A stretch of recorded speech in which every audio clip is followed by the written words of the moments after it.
नमस्कार साथियों, कैसे हैं आप। आशा करता हूँ ठीक होंगे। स्वागत है आपका अपने परिवार प्रकाश क्लासेस में। मैं आपके लिए सीटेट जो 7 जुलाई को होने वाला है इसकी तैयारी पूरी रणनीति के साथ बिल्कुल फ्री में करा रहा हूँ भैया। आज मैं आपके लिए हिंदी की क्लास लेकर आया हूँ जिसमें मैंने भैया 15 क्वेश्चंस ग्रामर लिए हैं और 15 क्वेश्चंस पेडागोजिकल लिए हैं। ठीक है, ऐसे ही पेपर में आता है 15 क्वेश्चंस ग्रामेटिकल आते हैं और 15 क्वेश्चंस पेडागोजिकल आते हैं। इंपॉर्टेंट क्वेश्चंस हैं।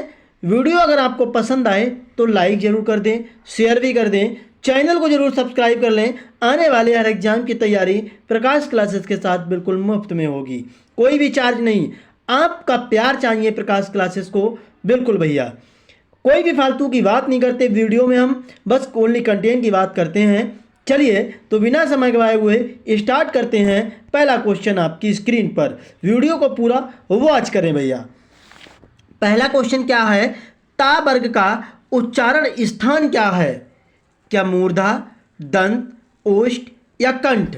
तो आप एक बार कमेंट कीजिए आखिर क्या होगा इस क्वेश्चन का राइट आंसर। बिल्कुल भैया, बेहद इंपॉर्टेंट क्वेश्चन है, आप वीडियो को पूरा वॉच जरूर करें। ठीक है, मैं आपको बताता हूं, आप देखिए ध्यान से सुनिए, मैं आपको ये समझाऊंगा। एक आपका होता है का वर्ग, कौन सा? का वर्ग। ठीक है साथियों, फिर आपका होता है एक चा वर्ग, चा वर्ग होता है। ठीक है, फिर आपका एक क्या आता है? चा। फिर टा वर्ग आता है, टा वर्ग आता है कहीं ना कहीं आपका। फिर आपका आ जाता है टा वर्ग के बाद ता वर्ग आता है, ता वर्ग। ठीक है, फिर आपका आता है पा वर्ग, पा वर्ग। यानी कि इनमें क्या है, का, खा, गा, गा, घा, अड़ा, ये आपके वर्ग हैं, चा वर्ग। तो ये कहाँ से बोले जाते हैं? इनसे क्वेश्चन, बेहद इंपॉर्टेंट क्वेश्चन आपसे पूछे भी जाते हैं। का वर्ग का उच्चारण स्थान मैं आपको बताऊं तो ये कंठ से है।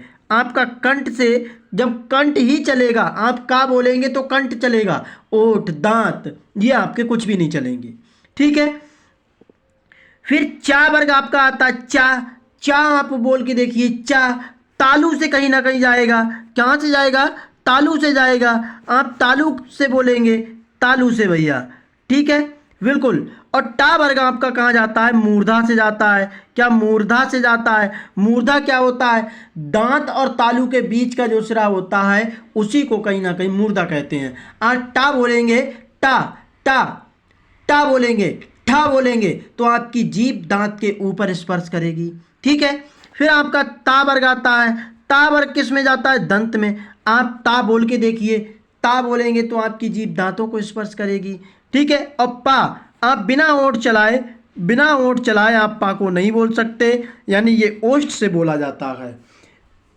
ठीक है, तो ता वर्ग का उच्चारण स्थान कहाँ से होता है? मूर्धा से मैंने आपको बता दिया, दंत से बता दिया, ओष्ठ से बता दिया, कंठ का भी बता दिया। अब आप कमेंट करेंगे ता वर्ग जो कहे वो आपका कहाँ से बोला जाएगा? बिल्कुल, ता जो आपका हो जाएगा वो कहीं ना कहीं दंत से बोला जाएगा। ठीक है, आशा करता हूँ समझ में आया होगा। स्क्रीनशॉट ले लीजिए, यहाँ से 100% एक क्वेश्चन आपका बनेगा। अगले क्वेश्चन की तरफ बढ़ते हैं। अगला क्वेश्चन क्या है देखिए साथियों, अगला क्वेश्चन, पा वर्ग का उच्चारण स्थान कहाँ से हो है? क्या दंत से, कंठ से, ओष्ठ से या मूर्धा से? बिल्कुल पीछे मैंने आपको अभी बताया, आप कमेंट कीजिए पा वर्ग कहाँ से आपका बोला जाता है। दंत से कौन सा बोला जाता है? दंत से ता वर्ग को बोला जाता है, कंठ से आपका का वर्ग बोला जाता है, ओष्ठ से आपको बताना है, और मूर्धन से आपका कौन सा बोला जाता है? टा वर्ग। ठीक है, तो फिलहाल पा वर्ग जो हो जाएगा वो आपका ओष्ठ हो जाएगा। ठीक है, बिल्कुल। वीडियो आपको कैसी लग रही है एक बार कमेंट जरूर करेंगे। वीडियो आपको पसंद आ रही हो तो वीडियो को लाइक करें, शेयर कर दें, चैनल को जरूर सब्सक्राइब कर लें। आने वाले हर एग्जाम की तैयारी प्रकाश क्लासेस के साथ बिल्कुल मुफ्त में होगी। चा वर्ग का उच्चारण स्थान क्या है? चा वर्ग आपसे पूछा गया है, तालु से, ओष्ठ से, कंठ से या इनमें से कोई नहीं। तो पीछे मैंने आपको बताया ना, चा वर्ग कहाँ से बोला जाता है? तो ये आपका तालु से बोला जाता है, ओष्ठ से पा वर्ग, ठीक है, और कंठ से आपका का वर्ग बोला जाता है। ठीक है, बिल्कुल समझ में आ रहा होगा। ना समझ में आ रहा होगा तो आप कमेंट करेंगे, बिल्कुल मैं डेफिनेटली 100% समझाने की कोशिश करूंगा। अगले बढ़ते हैं भैया, वर्णों के समूह को क्या कहते हैं। ये थोड़ा कट हो जाता है भैया, इसके लिए बेहद सॉरी। वर्णों के समूह को क्या कहते हैं? क्या समूह शब्द कहते हैं, क्या संयुक्त शब्द कहते हैं, या वर्णमाला, या इनमें से कोई नहीं। मैंने आपसे बोला छोटा आ से लेकर आप चलते जा रहे हैं, चलते जा रहे हैं, चलते जा रहे हैं, और लास्ट में आप ज्ञा तक पहुंच गए। एक क्रम से चले आप। तो ये जो समूह है, ये जो इसको क्या कहेंगे? बिल्कुल क्या कहेंगे, कमेंट कीजिए। बेहद इंपॉर्टेंट क्वेश्चंस हैं, आप वीडियो को पूरा वॉच करें। आगे आपको पेडागोजिकल क्वेश्चंस मिलेंगे। बिल्कुल क्या हो जाएगा, वर्णमाला हो जाएगा, यानी कि वर्णों के समूह को, व्यवस्थित समूह को हम कहीं ना कहीं वर्णमाला कहते हैं। अगला क्वेश्चन, छ, त्र और ज्ञा, ये तीनों कौन से व्यंजन हैं? छा की हम बात करते हैं तो ये छा जो है आपका का प्लस सा से मिलकर बना है, का प्लस सा से मिलकर छा बनता है, ठीक है। और त्रा की बात करते हैं, त्रा आपका किससे मिलकर बनता है? त्रा आपका ता प्लस रा से, ये जो नीचे लग रहा है ये हलंत है भैया, तो ये त्रा बना जाके, ठीक है। ज्ञा आपका किल से मिलकर बनेगा, ज्ञा आपको बताना है, तो ज्ञा आपका जा प्लस वहाँ से मिलकर बना, ये भी आपसे पूछा जाता है, ठीक है। 1 मिनट। और एक आपका आता है श्रा, यानी कि सा प्लस रा से मिलकर बनता है, तो ये श्रा हो जाता है।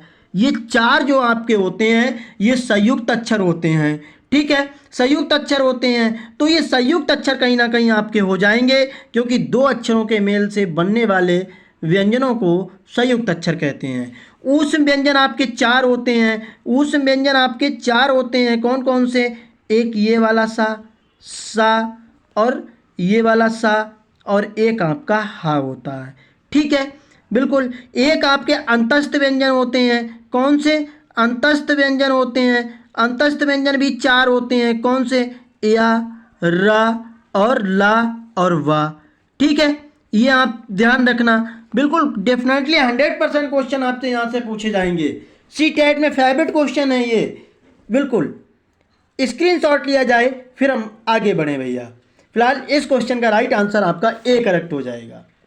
अगले क्वेश्चन की तरफ देखिए, ये लिखा हुआ है पुस्तक।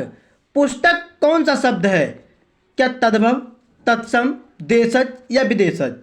ये 5 प्रकार के शब्द होते हैं। एक संकर शब्द भी होता है आपका, ये भी आप ध्यान रखेंगे। तद्भव क्या होता है? तद्भव शब्द वे शब्द होते हैं जो संस्कृत से उठ करके और चेंज होकर के, संस्कृत से उठते हैं और चेंज होकर के हिंदी में प्रयोग किए जाते हैं, उनको तद्भव शब्द कहते हैं। जैसे मैंने कहा अग्नि, अग्नि का मतलब क्या होता है? आग होता है, आग, ठीक है। फिर आम्र, आम्र का मतलब क्या होता है? आम, ये आपके क्या हो गए? तद्भव हो गए, ठीक है। तत्सम, संस्कृत से उठ करके हिंदी में ज्यों के त्यों प्रयोग होते हैं, उनको कहीं ना कहीं आप क्या कहेंगे? तत्सम कहेंगे। जैसे अग्नि, अग्नि, ठीक है, अग्नि होगा। फिर आम्र होगा, आम्र होगा, ये आप ध्यान रखेंगे। देशज शब्द क्या होते हैं? जिनकी उत्पत्ति का ना पता हो, यानी आपके देशज में देश से ही उत्पन्न हुए हों, तो वो आपके देशज शब्द होते हैं। जैसे मैंने ले लिया भैया लोटा, लोटा, ठीक है, बिल्कुल। खिचड़ी, खिचड़ी, ये आपके कहीं ना कहीं देशज शब्द हैं। विदेशज जो विदेशी भाषाओं से लिए गए हैं, जैसे अलमारी ले लिया, अलमारी पुर्तगाली है भैया, ठीक है, तो ये आप ध्यान रखेंगे। फिलहाल पुस्तक जो है आपका वो कहीं ना कहीं तत्सम शब्द हो जाएगा, क्योंकि पुस्तक का तद्भव जो होता है वो किताब होता है, ठीक है। अगले क्वेश्चन की तरफ बढ़िए। अगला क्वेश्चन क्या है? आग कौन सा शब्द है? अभी पीछे मैंने आपको बताया, बिल्कुल टाइम नहीं लगना चाहिए इस क्वेश्चन में आंसर आने में। क्या हो जाएगा? बिल्कुल एक मैंने आपको नहीं बताया, संकर शब्द। संकर शब्द क्या होते हैं? जो दो भाषाओं से मिलकर बनते हैं, उनको कहीं ना कहीं संकर शब्द कहते हैं। जैसे मैंने कहा रेल, रेल किसका हो गया? रेल हो गया आपका इंग्लिश का वर्ड, प्लस गाड़ी मिला दो, गाड़ी किसका है? हिंदी शब्द है। तो दो भाषाएं मिल गई ना, तो ये रेलगाड़ी जो आपकी हो जाएगी, ये संकर शब्द में आ जाता है, ठीक है। बिल्कुल, आग जो हो जाएगा वो आपका तद्भव शब्द हो जाएगा। ठीक है, आपसे तत्सम पूछा जाए आग का तो तत्सम क्या होगा, अग्नि होगा, अग्नि होगा, ये भी आप ध्यान रखना। ठीक है, अगले क्वेश्चन की तरफ बढ़िए। पृथ्वी कौन सा शब्द है, तत्सम, तद्भव, देशज या इनमें से कोई नहीं? कमेंट। आपको वीडियो कैसी लग रही है एक बार कमेंट जरूर करेंगे। वीडियो आपको पसंद आ रही हो तो लाइक जरूर कर दें, शेयर भी कर दें, चैनल को जरूर सब्सक्राइब कर लें। आने वाले हर एग्जाम की तैयारी प्रकाश क्लासेस के साथ बिल्कुल मुफ्त में होगी, कोई भी चार्ज नहीं भैया। और जो नए मेहमान हैं उनका तहे दिल से स्वागत है, पुराने मेहमान का भी तहे दिल से स्वागत है भैया। पृथ्वी कौन सा शब्द है, तो पृथ्वी आपका तत्सम शब्द हो जाएगा। पृथ्वी का मतलब क्या होता है, तद्भव का धरती होता है, क्या धरती होता है ना, बिल्कुल भैया। अगला क्वेश्चन देखिए, टेबल ये लिखा हुआ है, टेबल में टेबल कौन सा शब्द है, टेबल कौन सा शब्द है, देशज, तद्भव, विदेशज या इनमें से कोई नहीं? 9 नंबर का राइट आंसर क्या होगा, बिल्कुल क्या हो जाएगा, टेबल जो है विदेशज शब्द है। किस भाषा से लिया गया है आपको कमेंट करना है, कमेंट करना है भैया। ठीक है, अगले क्वेश्चन की तरफ बढ़ते हैं। नाक कौन सा शब्द है, यौगिक, ऋण या योग ऋण? अब ये रचना के आधार पर 3 प्रकार के होते हैं, मैं इनको समझाता हूँ, आप ध्यान से समझिए। ऋण शब्द क्या होते हैं, जो छोटे होते हैं, जिनके टुकड़े ना किए जा सकें, अगर टुकड़े करें तो उनका कोई अर्थ ना निकले, तो वो ऋण शब्द होते हैं आपके। जैसे मैंने ले लिया आग, आग, आग को आप तोड़ोगे तो कोई भी अर्थ नहीं निकलेगा। ठीक है, फिर आपका आता है यौगिक शब्द। यौगिक शब्द क्या होते हैं, जितने भी संधि विच्छेद हो जाएं, जिस शब्दों के संधि विच्छेद हो जाएं उनको कहीं ना कहीं यौगिक शब्द कहते हैं। जैसे विद्यार्थी, विद्यार्थी, विद्यार्थी आप ध्यान रखेंगे, विद्यार्थी का मतलब क्या होता है, विद्या प्लस अर्थी। ठीक है, तो ये इसका संधि विच्छेद हो जाएगा तो ये कहीं ना कहीं यौगिक शब्द हो जाएगा। योग ऋण शब्द क्या होते हैं, बहुब्रीहि समास जितने भी होते हैं, बहुब्रीहि समाज जितने भी होते हैं वो योग रूढ़ शब्द होते हैं। जैसे लंबोदर, क्या है, लंबोदर यानी लंब है जिसका उधर, भगवान गणेश जी की बात की जा रही है, तो ये योग रूढ़ शब्द हो जाएगा। नाक, आप नाक के टुकड़े नहीं कर सकते, क्यों, क्योंकि ना और का अलग करेंगे तो इनका कोई अर्थ नहीं निकलेगा, तो यानी कि रूढ़ शब्द जो होंगे वो आपके नाक हो जाएगा। सबसे छोटे शब्द भी आपके रूढ़ शब्द होते हैं। ठीक है, अगला क्वेश्चन देखिए, अगला क्वेश्चन क्या कह रहा है, फल कौन सी संज्ञा है, फल समूहवाचक है, जातिवाचक है, व्यक्तिवाचक या भाववाचक है? तो आप ध्यान से सुनिए, समूहवाचक क्या होती है, जिसमें किसी समूह की बात की जाए, जहाँ भीड़ की बात की जाए वो आपके समूहवाचक में आ जाते हैं। जैसे मैंने कहा भैया, भेड़, भेड़ों की क्या है, सिपों की क्या होती है, एक समूह होता है। ठीक है, आर्मी का एक समूह होता है। जाति क्या है, किसी जाति की बात की जाए। ठीक है, जैसे मैंने कहा फल, फल क्या है, कोई जाति है। ठीक है, बिल्कुल, मैंने कहा लड़का, लड़का एक जाति है भैया।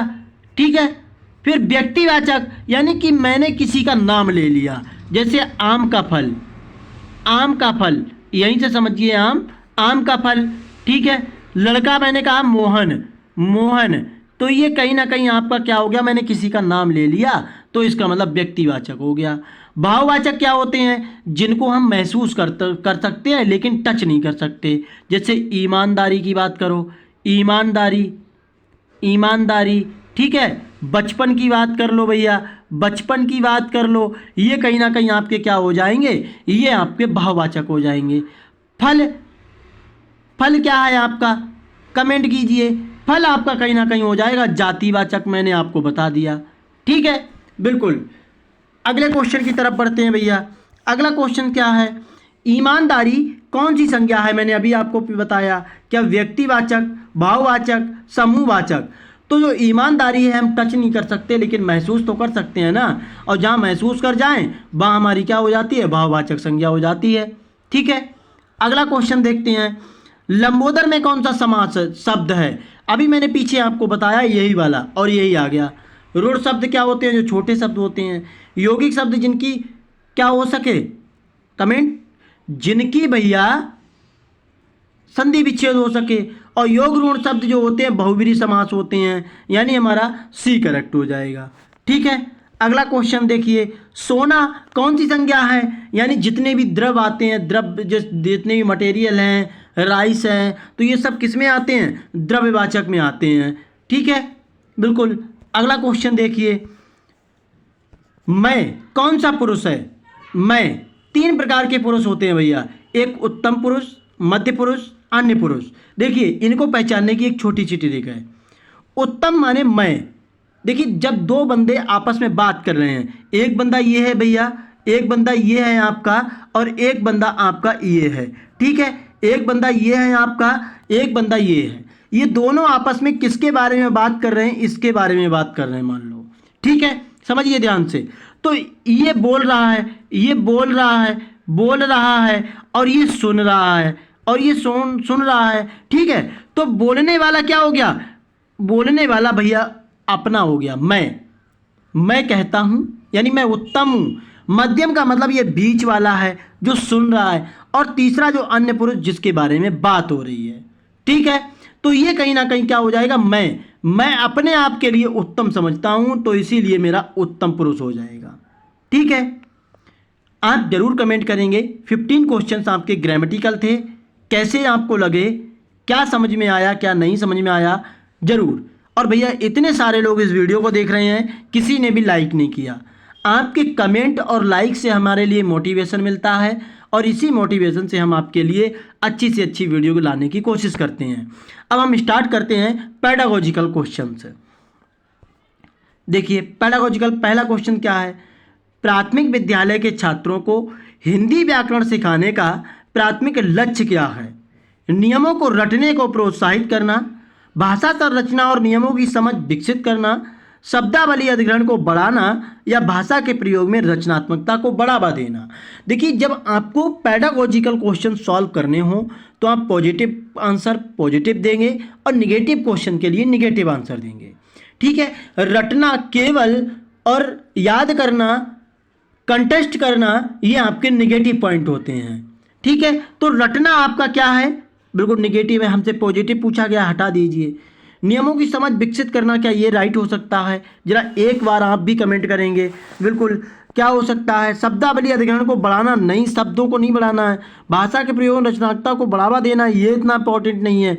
भाषा संरचना और नियमों की समझ को विकसित करना है भैया। क्यों, क्योंकि प्राथमिक विद्यालय के छात्रों को हिंदी व्याकरण सिखाने का उद्देश्य उन्हें भाषा की संरचना और नियम को समझने में मदद करना है भैया, और भाषा के उपयोग की सुविधा के बारे में सिखाना है। ठीक है, तो हमारा फर्स्ट नंबर का राइट आंसर वी करेक्ट हो जाएगा। अगला क्वेश्चन देखिए, अगला क्वेश्चन, युवा शिक्षार्थियों में हिंदी शब्दावली कौशल विकसित करने के लिए कौन सी शिक्षण रणनीति सबसे प्रभावी है। शब्द सूचियों को रटना, कहानियों और गीतों के माध्यम से प्रासंगिक शिक्षा, ड्रिल और अभ्यास, या फिर व्याकरण अनुवाद विधि। क्या होगा इस क्वेश्चन का राइट आंसर, बिल्कुल क्या हो जाएगा, शिक्षण रणनीति आपको विकसित करनी है, तो क्या होगा आपका राइट आंसर, बिल्कुल। देखिए ये विधि जो होती है सार्थक और संदर्भों के नए शब्दों को समझने में मदद करती है, इतनी मैंने आपको हिंट दे दी। क्या होगा, बिल्कुल भैया, कहानियों और गीतों के माध्यम से प्रासंगिक शिक्षा को बताना भैया। ठीक है, अगला क्वेश्चन, हिंदी को दूसरी भाषा के रूप में पढ़ाने में संस्कृति की क्या भूमिका है। यह भाषा निर्देश के लिए अप्रासंगिक है, यह भाषा सीखने के लिए संदर्भ प्रदान करता है और सांस्कृतिक समझ को बढ़ावा देता है, यह भाषा अधिग्रहण प्रक्रिया को जटिल बनाता है, इसे भाषा शिक्षण में पूर्णतया अलग कर देना चाहिए। थर्ड नंबर का राइट आंसर क्या होगा, बिल्कुल क्या हो जाएगा, ये भाषा सीखने के लिए संदर्भ प्रदान करता है और सांस्कृतिक समझ को बढ़ावा भी देता है। क्यों, क्योंकि यह भाषा सीखने के संदर्भ प्रदान करती है और विद्यार्थियों के बीच सांस्कृतिक समझ को बढ़ावा भी देता है। ठीक है, अगला क्वेश्चन देखिए, युवा शिक्षार्थियों में हिंदी भाषा दक्षता के मूल्यांकन के लिए कौन सी मूल्यांकन पद्धति सबसे उपयुक्त है।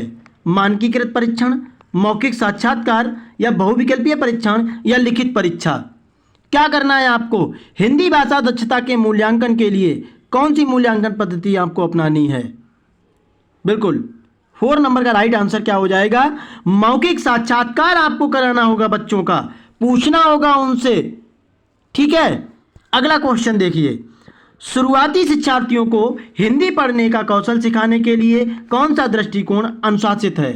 व्याकरण नियमों का सीधा निर्देश, ध्वन्यात्मक आधारित निर्देश, संपूर्ण भाषा दृष्टिकोण या शब्दावली सूचियों को याद रखना, याद करना, या ये चीज़ें हमारी क्या होती हैं? निगेटिव होती हैं। ठीक है, बिल्कुल क्या हो जाएगा?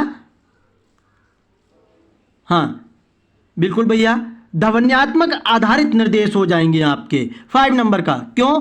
क्योंकि यह अक्षरों को पहचानने में मदद करता है ध्वन्यात्मक।